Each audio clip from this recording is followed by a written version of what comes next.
ನಮಸ್ತೆ ಎಲ್ಲರಿಗೂ. ಇವತ್ತು ಗಾರ್ಡನ್ ಅಪ್ಡೇಟಲ್ಲಿ ನಾನು ದಾಸವಾಳ ಪ್ರೂನ್ ಮಾಡಿದ್ನಲ್ಲ, ಅವು ಯಾವ ಥರ ಇದೆ ಅಂತ ಅಪ್ಡೇಟ್ ಕೊಡ್ತೀನಿ. ಯಾಕೆಂದರೆ ಪ್ರೂನ್ ಮಾಡಾದ್ಮೇಲೆ ತುಂಬ ದಿನ ಆಯ್ತು ತೋರಿಸಿಲ್ಲ. ನೋಡಿ, ಎಲ್ಲ ಕಡೆ ಚಿಗುರು ಸ್ಟಾರ್ಟ್ ಆಗಿದೆ. ಪ್ರೂನ್ ಮಾಡಿ ಮತ್ತು ಮಣ್ಣೆಲ್ಲ ಲೂಸ್ ಮಾಡಿ ಗೊಬ್ಬರ ಕೊಟ್ಟಾದಮೇಲೆ ಈ ಥರ ಚೆನ್ನಾಗಿ ಚಿಗುರಿದೆ. ಯಾಕೆಂದರೆ ಮೊದಲೆಲ್ಲ ತುಂಬ ಹೈಟ್ ಬೆಳೆದು ಕಡ್ಡಿ ಕಡ್ಡಿ ಥರ ಇದ್ವಲ್ಲ, ಇವಾಗ ಕೆಳಗಡೆಯಿಂದ ಚಿಗುರುತ್ತೆ. ಅದರಿಂದ ಹೂವನೂ ಜಾಸ್ತಿ ಆಗುತ್ತೆ, ಆಮೇಲೆ ಹೈಟು ಕಮ್ಮಿ ಆಗುತ್ತೆ. ನಮ್ಮ ಗಾರ್ಡನಲ್ಲಿ ತುಂಬ ಹೈಟ್ ಬೆಳೆದ್ರೂ ಕಷ್ಟನೇ ಅಲ್ವಾ, ಅದರಿಂದ ಇಡೋಕ್ಕೆ ಕಷ್ಟ ಆಗುತ್ತೆ. ಹತ್ತತ್ರ ಜಾಗ ಇಲ್ಲದಾಗ ಇನ್ನೂ ಕಷ್ಟ ಆಗುತ್ತೆ. ಆಮೇಲೆ ಅದನ್ನು ನಾನು ದಿನಾ ಇವಾಗ ಪ್ರೂನ್ ಮಾಡಿರೋವು, ರೀಪಾಟ್ ಮಾಡಿರೋವು, ಕ್ಲೀನ್ ಮಾಡಿರೋ ಪಾಟ್ಗಳು ಪ್ರತಿಯೊಂದೂ ಫಸ್ಟ್ ಬಂದ ತಕ್ಷಣ ಗಾರ್ಡನಲ್ಲಿ ಒಂದು ಸುತ್ತು ಎಲ್ಲ ಗಮನಿಸ್ಕೊತೀನಿ. ಹಂಗೆ ಗಮನಿಸ್ಕೊಳ್ಳೋದ್ರಿಂದ ನಾವು ಮಾಡಿರೋಕ್ಕೆ ಹುಳ ಹತ್ತಿದೆಯೋ ಇಲ್ವೋ ಅನ್ನೋದು ಗೊತ್ತಾಗುತ್ತೆ. ಇವಾಗ ನಾನು ದಾಸವಾಳ ಇಷ್ಟು ಗಿಡ ಇದ್ದಾವಲ್ಲ, ಇವನ್ನೆಲ್ಲ ಗಮನಿಸ್ಕೊಂಡು ಬಂದೆ. ಒಂದೇ ಒಂದು ಗಿಡದಲ್ಲಿ ಬೆಸ್ಟ್ ಅಟ್ಯಾಕ್ ಆಗಿದೆ, ಯಾವ ಥರ ಇದೆ ಅಂತ ತೋರಿಸ್ತೀನಿ. ಆ ಥರ ನೋಡ್ಕೊಂಬಿಟ್ರೆ ನಾವು ಇಷ್ಟು ಕೆಲಸ ಮಾಡೋಷ್ಟೊತ್ತಿಗೆ ಇಲ್ಲೇ ಜಾಸ್ತಿ ಆಗಬಾರ್ದಲ್ವ. ಅದರಿಂದ ದಿನ ಇದನ್ನು ಫಸ್ಟು ನಾವು ಮಾಡ್ಕೋಬೇಕು. ಕ್ಲೀನ್ ಮಾಡಿರೋ ಪಾಟ್ಗಳು ಗಮನಿಸ್ಕೋಬೇಕು. ಇಲ್ಲ ಅಂದ್ರಗಿನ ಅಲ್ಲಿ ನಾವು ಕ್ಲೀನ್ ಮಾಡಿ ಬರೋಷ್ಟೊತ್ತಿಗೆ ಇಲ್ಲಿ ರೆಡಿಯಾಗಿರುತ್ತೆ ಕೆಲಸ. ಅದರಿಂದ ನೋಡ್ಕೊಂಡು ಒಂದು ಸ್ವಲ್ಪ ಒಂದು 10-20 ನಿಮಿಷ ಆಗ್ಬೋದು ಎಲ್ಲ ಗಮನಿಸ್ಕೊಳ್ಳೋದು. ತುಂಬ ಜಾಸ್ತಿ ಇರೋದ್ರಿಂದ ನನಗೊಂದು 15 ನಿಮಿಷ ಆಗ್ಬೋದು ಅಷ್ಟೇ. ನಿಮಗೆ ಕಮ್ಮಿ ಇದ್ದಾಗ ಇನ್ನೂ ಕಮ್ಮಿ ಆಗುತ್ತೆ. ಈ ಥರ ಗಮನಿಸ್ಕೊಂಬಿಟ್ರೆ ನಮಗೆ ಬೆಸ್ಟ್ ಅಟ್ಯಾಕ್ ಆಗೋದು ಕಮ್ಮಿ ಆಗುತ್ತೆ. ಅದರಿಂದ ನಾನು ಈ ವಿಡಿಯೋದಲ್ಲಿ ಹೇಳ್ತಾ ಇರ್ತೀನಿ.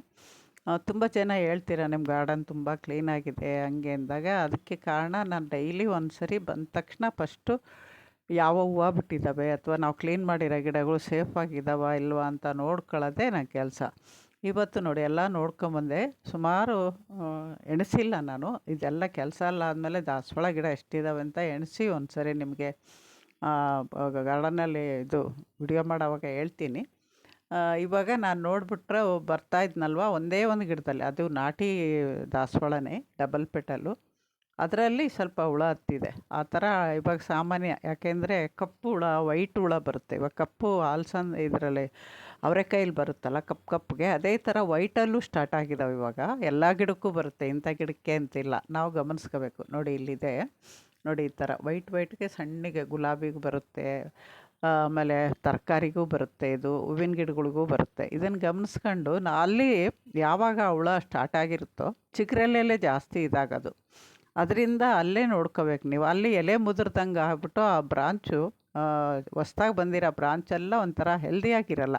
ನೋಡಿ ಈ ಥರ ಮುದುರ್ದಂಗೆ ಇರುತ್ತೆ. ಆಮೇಲೆ ತುಂಬ ಜಾಸ್ತಿ ಹತ್ತತ್ರ ಬ್ರಾಂಚ್ ಬಂದಿರುತ್ತಲ್ಲ, ಅದನ್ನು ಗಮನಿಸ್ಕೋಬೇಕು. ಅದನ್ನು ನೋಡ್ಕೊಂಡು ನೋಡಿದೆ, ಎಲ್ಲ ತೆಗೆದುಬಿಟ್ಟೆ ನಾನು. ಅದರಲ್ಲಿ ಮೊಗ್ಗಿದ್ರು ಕೂಡ ಮೊಗ್ಗು ಸಮೇತ ತೆಗೆದುಬಿಟ್ಟೆ. ಅದನ್ನು ಮೊಗ್ಗು ಅರಳಲಿ ಅಂತ ಬಿಟ್ಟಾಗ ಅದು ಇನ್ನೂ ಜಾಸ್ತಿ ಆಗ್ಬಿಡುತ್ತೆ. ಅದಕ್ಕೆ ನಾನು ಇದೊಂದೇ ಗಿಡದಲ್ಲಿತ್ತಲ್ವ, ಪೂರ್ತಿ ತೆಗೆದು ಅದನ್ನು ದೂರ ಎಸ್ದು ಕೈ ತೊಳ್ಕೊಂಡು ಮತ್ತೆ ನೆಕ್ಸ್ಟ್ ಗಿಡ ಬಿಡ್ತೀನಿ. ಈ ಥರ ಮಾಡೋದ್ರಿಂದ ಅದು ಸ್ಪ್ರೆಡ್ ಆಗೋದು ಕಮ್ಮಿ ಆಗುತ್ತೆ. ನಿಮಗೆ ಅದಕ್ಕೆ ಔಷಧಿ ಹೊಡಿಬೇಕು ಅಂತ ಏನೂ ಇರಲ್ಲ. ಈ ಥರ ಕೈಯಲ್ಲೇ ಕ್ಲೀನ್ ಮಾಡ್ಕೋಬೋದು. ಜಾಸ್ತಿ ಇದ್ದಾಗ ನಾನು ಹೇಳಿದ್ದೀನಲ್ವ, 1 ಲೀಟ್ರಿಗೆ 10 ml ಲೈಜಾಲ್ ಹಾಕ್ಕೊಡಿರಿ. ಈ ಥರ ಕಪ್ಪುದು ವೈಟ್ದು ಎಲ್ಲ ಕಮ್ಮಿ ಆಗುತ್ತೆ. ವಾರದಲ್ಲಿ ಒಂದು ಸರಿ ಹೊಡ್ಕೊಂಡ್ರೂ ಕಂಟ್ರೋಲ್ ಆಗುತ್ತೆ. ಇವಾಗ ಬೇಸಿಗೆಯಲ್ಲೂ ಸ್ವಲ್ಪ ಹುಳನೂ ಜಾಸ್ತಿ ಇದೆ. ನಾನು ಮಾಡ್ಬೇಕಾದ್ರೆ ನನಗೆ ಗೊತ್ತಿರೋವು ಅದನ್ನು ನಿಮ್ಮ ಜೊತೆ ಅಪ್ಡೇಟ್ ಕೊಟ್ಕೊಂಡು ಹೋಗ್ತೀನಿ. ಯಾಕೆಂದರೆ ಗೊತ್ತಿರೋ ಬಾಯಲ್ಲಿ ಹೇಳಿದ್ರೂ ಗೊತ್ತಾಗಲ್ಲ. ಒಂದು ಸರಿ ಮಾಡಿ ನೋಡಿಸಿದ್ರೆ ಜನಕ್ಕೂ ನೆನಪಿರುತ್ತಲ್ವ, ಆ ವಿಡಿಯೋ ನೋಡ್ಕೊಂಡು ಮಾಡ್ತಾರೆ. ಅದಕ್ಕೆ ಮಾಡ್ಬೇಕಾದ್ರೆ ಹೇಳ್ತಾ ಇರ್ತೀನಿ. ನೋಡಿ ಇದು ಒಂದೇ ಗಿಡನೇ ತಿರುಗಿಸಿ ಮರಗಿಸಿ ಎಲ್ಲ ಕಡೆ ನೋಡ್ತಾ ಇದ್ದೀನಿ ನಾನು, ಇನ್ನೂ ಎಲ್ಲರೂ ಇದೆಯಾ ಅಂತ. ಯಾಕೆಂದರೆ ಒಂದು ಕಣ್ಣು ತಪ್ಪಿ ಬಿಟ್ರೂ ಅದು ನೆಕ್ಸ್ಟ್ ಒಂದಿನ 2 ದಿನಕ್ಕೇ ಜಾಸ್ತಿ ಸ್ಪ್ರೆಡ್ ಆಗುತ್ತೆ. ತುಂಬ ಎಳೆಯೋದಕ್ಕೆ ಚಿಗುರಕ್ಕೆ ಜಾಸ್ತಿ ಬರೋದು ಇವು. ಯಾಕೆಂದರೆ ಎಳೆಯ ಚಿಗುರು, ನಾವು ಕೂಡ ಇವಾಗ ಎಳೆಯ ಸೊಪ್ಪು, ಎಳೆಯ ತರಕಾರಿ ಎಲ್ಲ ಇದ್ದರೆ ಹೆಂಗೆ ಇಷ್ಟಪಡ್ತೀವೋ, ಹುಳಗಳಿಗೂ ಕೂಡ ಅದೇ ಥರನೇ. ಅವಕ್ಕೂ ಅದರಲ್ಲಿ ಸ್ವೀಟ್ ಅಂಶನೋ ಅಥವಾ ಅಲ್ಲಿ ಇದು ವಿಟಮಿನ್ಸು ಜಾಸ್ತಿ ಇರ್ಬೋದು. ಅದರಿಂದ ಅವು ಅಲ್ಲೇ ಸ್ಟಾರ್ಟ್ ಇದು ಮಾಡುತ್ತೆ. ಅಳಿಲು ಕೂಡ ಅಷ್ಟೇ ನೋಡಿ, ಹೂವು ಕೆಳಗಡೆ, ದಾಸವಾಳದ ಹೂವು ಕೆಳಗಡೆ ಕಚ್ಚಿ ಅದರಲ್ಲಿ ಇರೋ ಮಕರಂದ ತಿಂದ್ಬಿಟ್ಟು ಹೂವು ಬೇಯಿಸುತ್ತೆ. ಪೂರ್ತಿ ಹೂವನೂ ತಿನ್ನಲ್ಲ ಅದು.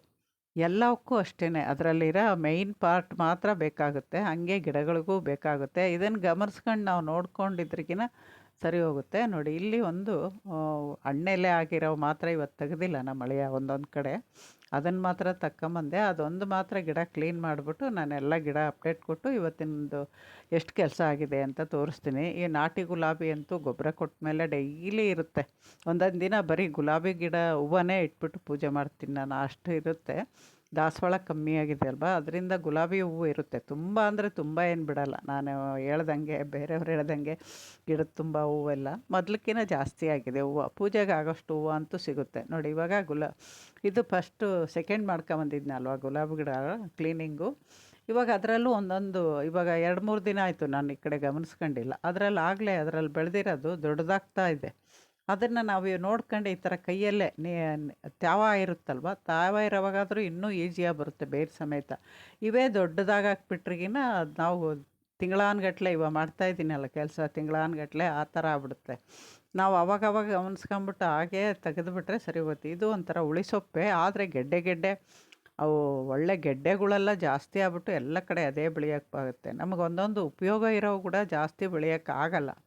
ಯಾಕೆಂದರೆ ಅದರಿಂದ ನಾವು ಬೆಳೆಯೋ ಗಿಡಗಳಿಗೆ ತೊಂದರೆ ಆಗುತ್ತೆ. ಅದರಿಂದ ನೋಡಿ, ಸಾವಂತಿಗೆ ಗಿಡದಲ್ಲೂ ಅಷ್ಟೇ ಮಾಡಿಬಿಟ್ಟು ಒಂದು ತಿಂಗಳಾಯಿತು ಅನಿಸುತ್ತೆ. ಇವಾಗ ಬಂದಾಗ ಒಂದು 3 ದಿನ ಬಿಟ್ಟಿದ್ದೀನಿ ಅಷ್ಟೇ. ಅಷ್ಟರೊಳಗೆ ನೋಡಿ ಆ ಕಡೆ ಈ ಕಡೆ ಎಲ್ಲ ಜಾಸ್ತಿ ಬೆಳೆದಿದೆ. ಅದನ್ನು ತೆಗಿತೀನಿ. ಡೈಲಿ ನೋಡ್ಕೊಂಡಾಗ ಇದು ಇರಲ್ಲ. ಡೈಲಿ ಅಂದಾಗ ಡೈಲಿನೂ ಇರಲ್ಲ. 1 ದಿನ 2 ದಿನ ಬಿಟ್ಟಾಗ ಗೊತ್ತಾಗುತ್ತೆ ನಮಗೆ. ಅಲ್ಲೇನಾದ್ರು ನಮಗೆ ಬೇಡದೇ ಇರೋ ಗಿಡ ಅಂತ ಎಲೆ, ಗಾರ್ಡನ್ ಬೆಳೆಸೋರಿಗೆ ಅದು ಬೇಕೋ ಬೇಡವೋ ಅನ್ನೋದು ಗಿಡ ತಕ್ಷಣ ಗೊತ್ತಾಗುತ್ತೆ ಎಲೆ ನೋಡಿದ ತಕ್ಷಣ. ಆವಾಗ ಅದನ್ನು ರಿಮೂವ್ ಮಾಡಿಬಿಟ್ರೆ ನಮ್ಮ ಗಿಡಗಳು ಸೇಫಾಗಿರುತ್ತೆ, ಚೆನ್ನಾಗಿರುತ್ತೆ. ಎಲ್ಲ ಸಾಮಂತಿಗೆ ಗಿಡಗಳಲ್ಲಿ ಸಸಿಗಳು ಸೈಡಿಂದ ಬರ್ತಾ ಇದ್ದಾವೆ, ಆದರೆ ಯಾವ್ಯಾವ ಕಲರು ಅಂತ ಹೂವು ಬಿಡೋವರೆಗೂ ನಮಗೂ ಗೊತ್ತಾಗಲ್ಲ. ಈ ಸರಿ ತುಂಬ ಲೇಟು. ಇಷ್ಟೊತ್ತಿಗೆ ನನಗೆ ಗಾರ್ಡನಲ್ಲಿ ಎಲ್ಲ ಹೂವು ಅರಳಿರೋವು ಸಾಮಂತಿಗೆ. ಈ ಸರಿ ನಿಮಗೆ ಗೊತ್ತಿದ್ದಂಗೆ ಸಾಮಂತಿಗೆ ತುಂಬ ಡಲ್ಲಾಗಿ ಎಷ್ಟೋ ಗಿಡಗಳು ಹೋಗ್ಬಿಟ್ಟಿದ್ದಾವೆ. ಇವಾಗ ಸ್ವಲ್ಪ ಚೇತರಿಸ್ಕೊಳ್ತಾ ಇದ್ದಾವೆ. ಚೇತರಿಸ್ಕೊಂಡು ಹೂವು ಬಿಟ್ಟಾಗ ಎಷ್ಟು ಕಲರ್ ನನ್ನ ಹತ್ರ ಇದೆ ಅನ್ನೋದು ಗೊತ್ತಾಗುತ್ತೆ. ನೋಡಿ ಎಷ್ಟು ಸೈಡಲ್ಲೆಲ್ಲ ಸಸಿಗಳು ಬಂದಿದ್ದಾವೆ. ಆಮೇಲೆ ಫಸ್ಟು ನಾವು ಇಟ್ಟಿದ್ದೀವಲ್ಲ, ಫಸ್ಟ್ ಇಟ್ಟಿರ್ತೀವಲ್ಲ ಸಸಿ, ಅದ್ರ ಕೆಳಗಡೆ ಮೊದಲು ಬಂದಿರೋ ಎಲೆ ಎಲ್ಲ ಒಣಗಿ ಅಲ್ಲಲ್ಲೇ ಇರುತ್ತೆ. ಅದನ್ನು ತೆಗಿಬೇಕು. ಅದು ಅಲ್ಲೇ ಬಿಟ್ಟರೆ ಅದು ಫಂಗಸ್ ಆಗುತ್ತೆ. ಅದರಿಂದ ನೀರು ಹಾಕ್ತೀವಲ್ಲ, ಆ ಎಲೆ ಕೆಳಗಡೆ ಬಿದ್ದು ಅದು ಫಂಗಸ್ ಆಗುತ್ತೆ. ಒಣಗಿ ಗೊಬ್ಬರ ಆಗಲ್ಲ. ನೀರು ಜಾಸ್ತಿ ಇದ್ದಷ್ಟು ಫಂಗಸ್ ಜಾಸ್ತಿ ಆಗುತ್ತೆ. ಒಬ್ಬೊಬ್ಬರು ಎಲೆ ಒಣಗಿ ಅದರಲ್ಲೇ ಬಿದ್ದಿರುತ್ತೆ, ಗೊಬ್ಬರ ಆಗ್ಬೋದು ಅನ್ನೋ ಇದಕ್ಕೆ ಬಿಡ್ತಾರೆ, ಆವಾಗ ನಮಗೆ ಜಾಸ್ತಿ ಆಗುತ್ತೆ. ನೋಡಿ, ಇದೊಂಥರ ಬೂದಿ ರೋಗ ಅಂತೀವಿ. ಎಲೆ ಮೇಲೆ ಬೂದಿ ಎರಚಿದಂಗೆ ಇರುತ್ತೆ. ಇದು ಅಷ್ಟೇ, ಇದನ್ನು ಬೇಗ ಬೇಗ ಸ್ಪ್ರೆಡ್ ಆಗುತ್ತೆ. ಇದು ತರಕಾರಿ ಗಿಡಗಳಿಗೆ, ಸಾಮಾನ್ಯ ಹೀರೆಕಾಯಿ ಗಿಡ ಜಾಸ್ತಿ ಬರುತ್ತೆ. ಇದು ತರಕಾರಿ, ಬಳ್ಳಿ ತರಕಾರಿಯಲ್ಲಿ ತುಂಬ ಬರುತ್ತೆ. ಸಾಮಂತಿಗೆಯಲ್ಲೂ ಅಪರೂಪಕ್ಕೆ ಒಂದೊಂದು ಸರಿ ಬರುತ್ತೆ ಇದು. ಅವ ನೋಡಿ ಅದನ್ನು ಒಂದೇ ಗಿಡದಲ್ಲಿದೆ ಇದು ಕೂಡ. ಇದಕ್ಕೆ ಬೂದಿ ಹಾಕಿದ್ರೂ ಕಂಟ್ರೋಲ್ ಆಗುತ್ತೆ. ಆದರೆ ಹೂವಿನ ಗಿಡಕ್ಕೆ ಬೂದಿ ಎರಚಿದ್ರೆ ಅಷ್ಟು ನೋಡೋಕ್ಕೆ ಚೆನ್ನಾಗಿರಲ್ಲ. ಅದರಿಂದ ನಾನು ಕೈಯಲ್ಲೇ ರಿಮೂವ್ ಮಾಡಿ ನೀರು ಸ್ಪ್ರೇ ಮಾಡಿಬಿಡ್ತೀನಿ. ಹೊಸದ ಬರೋವು ಅವ ಚೆನ್ನಾಗಾಗುತ್ತೆ. ಅದನ್ನು ಒಂದು 2-3 ಸರಿ, ಒಂದೆಲೆ ಇರಲಿ 2 ಎಲೆ ಇರಲಿ, ಡೈಲಿ ನೋಡ್ಕೊಂಡು ಗಮನಿಸ್ಕೊಂಡು ತೆಗಿತಾ ಇದ್ದರೆ ಅದು ಅಲ್ಲಿಗೆ ಆ ಸಸಿಗೆ ಕಂಟ್ರೋಲ್ ಆಗೋಗುತ್ತೆ. ಮತ್ತು ನೆಕ್ಸ್ಟು ಹತ್ರದಲ್ಲಿಟ್ಟಿರೋ ಸಸಿಗಳಿಗೆ ಬರಲ್ಲ. ಎಲೆ ಮೇಲೆ ಬೂದಿ ಚುಕ್ಕೆಗಳು ಹಾಕಿರ್ತೀವಲ್ಲ, ಆ ಥರ ಸುಣ್ಣ ಅಥವಾ ಬೂದಿ ಹಾಕಿರ್ತೀವಲ್ಲ, ಅದಕ್ಕೆ ಬೂದಿ ರೋಗ ಅಂತಾರೆ. ಸಾಮಾನ್ಯ ಇದನ್ನು ಬೂದಿ ಹಾಕಿದ್ರೇ ಕಂಟ್ರೋಲ್ ಆಗುತ್ತೆ. ಅವರೆಕಾಯಿ, ಆಮೇಲೆ ಚಪ್ರದ ಅವರೆಕಾಯಿ ಇವಕ್ಕೆಲ್ಲ ಬರುತ್ತಲ್ಲ, ಅವಾಗ ಬೂದಿ ಹಾಕ್ಬಿಟ್ರೆ ಇದಾಗುತ್ತೆ. ಆಮೇಲೆ ತೊಂಡೆಕಾಯಲ್ಲೂ ಜಾಸ್ತಿ ಬರುತ್ತೆ ಇದು. ಆವಾಗ ತೊಂಡೆಕಾಯಿ ಬೇಕಾದ್ರೆ ಬೂದಿ ಎರಚ್ಕೋಬೋದು. ಎರಚ್ಕೊಂಬಿಟ್ಟು 1 ದಿನ ಆದಮೇಲೆ ಮತ್ತೆ ನೆಕ್ಸ್ಟು ನೀರು ಸ್ಪ್ರೇ ಮಾಡೋದ್ರಿಂದನೂ ಕಂಟ್ರೋಲ್ ಆಗುತ್ತೆ. ನೋಡಿ, ನಾನು ಆ ಥರ ಎಲೆ ಇರೋವೆಲ್ಲ ತೆಗಿತಾಯಿದ್ದೀನಿ. ಕೆಳಗಡೆ ಸಸಿ ಬರ್ತಾ ಇದ್ದಾವೆ. ನಾವು ಹೊಸ ಸಸಿಗೆ ಈ ಕಾಯಿಲೆ ಅಂಟ್ಕೋಬಾರ್ದು. ಅದರಿಂದ ನಾವು ಈ ಕೆಲಸ ಮಾಡಲೇಬೇಕಾಗುತ್ತೆ. ಈ ಥರ ಗಾರ್ಡನ್ ಕ್ಲೀನ್ ಮಾಡ್ಕೊಂಡು ಹೋದರೆ ಸಾಕಾಗುತ್ತೆ. ಆಮೇಲೆ ಮೊನ್ನೆ ಯಾರೋ ಕೇಳಿದರು, ಇಷ್ಟೊಂದು ಗಿಡಗಳು ಬೇಕಾ ಅಂದರೆ, ಗಿಡಗಳು ಬೇಕು. ಮನಸ್ಸು, ಯಾಕೆಂದರೆ ನಮಗೆ ತುಂಬ ಮನಸ್ಸಿಗೆ ಸಂತೋಷ, ಸಮಾಧಾನ ಕೊಡೋವು ಗಿಡಗಳೇ. ಅದರಿಂದ ನನಗೆ ಗಿಡ ಬೆಳೆಸೋಕ್ಕೆ ಇಷ್ಟ, ಗಿಡ ಬೆಳೆಸ್ತೀನಿ. ಇದು ಬಜ್ಜಿ ಮೆಣಸಿನ್ಕಾಯಿ ನಮ್ಮ ಊರ ಕಡೆಯಿಂದ ಖಾರ ಇರಲ್ಲ, ತಗೊಂಬಂದು ಹಾಕಿದ್ದೆ ಅನಿಸುತ್ತೆ.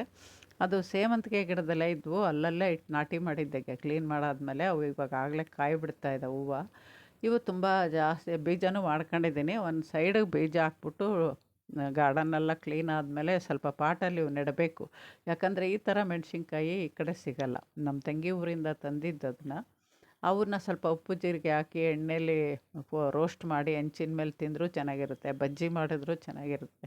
ಅದರಿಂದ ಅವು ತುಂಬ ಬೆಳೆಯೋದು ಕಮ್ಮಿ ಆ ಕಡೆ ಎಲ್ಲ.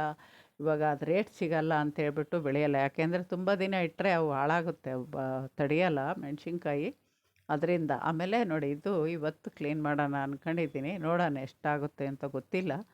ಇಲ್ಲಿಂದ ಸ್ಟಾರ್ಟ್ ಮಾಡಬೇಕು. ಆ ಕಡೆ ಟಬ್ಬಿಂದ ಆಯ್ತಲ್ವ, ಇಲ್ಲಿಂದ ಸ್ಟಾರ್ಟ್ ಮಾಡಿದರೆ ಸರಿ ಹೋಗುತ್ತೆ. ಇಲ್ಲಿ ತುಳಸಿ ಗಿಡದ ಕ್ಲೀನ್ ಮಾಡಿ ಇಟ್ಟಿದ್ನಲ್ಲ 4 ಪಾಟು, ಇವು ವಾಟ್ರ್ ಬಾಟ್ಲಲ್ಲಿ ಇಟ್ಟಿದ್ದೀನಲ್ಲ, ಅದನ್ನೇ ಕ್ಲೀನ್ ಮಾಡೋದು ತುಂಬ ಹೊತ್ತಾಗುತ್ತೆ. ನೋಡಬೇಕು. ಕಣಗಲ ಗಿಡ, ಎಲ್ಲ ಜಾಸ್ತಿ ವಾಟ್ರ್ ಬಾಟ್ಲಲ್ಲೇ ಇದೆ. ನಾನು ಒಂದೊಂದು ಪಾಟ್ಗಳು ತೆಗೆದುಬಿಟ್ಟಿದ್ದೀನಿ. ಅದ್ರಾಗಿರೋ ಗಿಡ ಮಣ್ಣು ಎಲ್ಲ ಒಣಗಾಕಬೇಕು ಅಂತ ತೆಗೆದಿದ್ದೀನಲ್ಲ, ಅದ್ರ ಜಾಗ ಇದೆಲ್ಲ. ಕ್ಲೀನ್ ಮಾಡಿರೋವೆಲ್ಲ ಈ ಜಾಗದಲ್ಲಿ ಇಟ್ಕೊಂಬರ್ತಾಯಿದ್ದೀನಿ. ಆವಾಗ ನಮಗೆ ಪಕ್ಕದಲ್ಲಿ ಗಲೀಜು ಅದು ಸ್ಪ್ರೆಡ್ ಆಗಿದ್ರೂ ಈ ಗಿಡಗಳಿಗೆ ತಾಗದಂಗೆ ದೂರ ಇರಲಿ ಅನ್ನೋದಕ್ಕೆ ನಾನು ಕ್ಲೀನ್ ಮಾಡಿರೋ ಗಿಡ ಸಪ್ರೇಟು ಈ ಕಡೆ ಒಂದು ಸಾಲು ಮಾಡ್ತೀನಿ. ಆಮೇಲೆ ಯಾವ್ಯಾವ ಗಿಡ ಎಲ್ಲೆಲ್ಲಿ ಜೋಡಿಸ್ಬೇಕೋ ಲಾಸ್ಟಲ್ಲಿ. ಇವಾಗೆಲ್ಲ ಪೂರ್ತಿ ಗಾರ್ಡನ್ನೆಲ್ಲ ಕೆಲಸ ಮುಗಿದು ಇನ್ನೇನು ಕೆಲಸ ಇಲ್ಲ ನನಗೆ ಅಂತ ಅಂದರೆ ಕೆಲಸ ಯಾವಾಗಲೂ ಇರುತ್ತೆ ಗಾರ್ಡನಲ್ಲಿ. ಹಂಗಲ್ಲ, ಇವಾಗಿರೋ ಕೆಲಸ ಮುಗಿದು ಇನ್ನು ಎಕ್ಸ್ಟ್ರಾ ಕೆಲಸ ಯಾವುದೂ ಇಲ್ಲ ಅಂತಂದಾಗ ನಾನು ಅದನ್ನು ಮಾಡ್ತೀನಿ. ಈ ದಾಸವಾಳದಲ್ಲೂ ಅಷ್ಟೇ ಸೈಡು ಪಕ್ಕನೇ ಬ್ರಾಂಚಸ್ ಜಾಸ್ತಿಯಾಗಿ ಎಲೆ ಮುದುರ್ ಥರ ಇತ್ತಲ್ವ, ಅವನ್ನೂ ಒಂದಿನ ಪೂರ್ತಿ ಕ್ಲೀನ್ ಮಾಡಿದ್ದೀನಿ. ಆರೋಗ್ಯವಾಗಿರೋ ಬ್ರಾಂಚಸ್ ಎಲ್ಲ ಬಿಟ್ಟಿದ್ದೀನಿ. ಈ ಥರ ಮಾಡಬೇಕು. ನಮಸ್ತೆ. ಇನ್ನೊಂದು ವಿಡಿಯೋದಲ್ಲಿ ಸಿಗ್ತೀನಿ. ಈ ವಿಡಿಯೋ ನೋಡಿ ಲೈಕ್ ಮಾಡಿ.